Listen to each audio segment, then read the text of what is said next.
So big zucchini. Here are the ingredients: zucchini, beef steak, onions, bell pepper. Tell me what I'm going to put.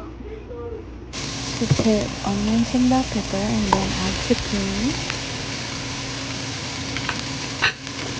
Olive oil. I didn't show you guys, but I added teriyaki sauce, ground black pepper, and soy sauce, plus the beef powder. Now I added the beef steak I already seared. Since our ingredients are soft, this will cook faster. Luto na guys. Serve na natin. Kain na tayo.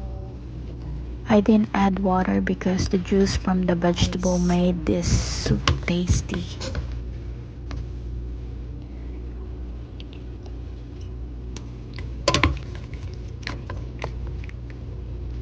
Zucchini, more beef.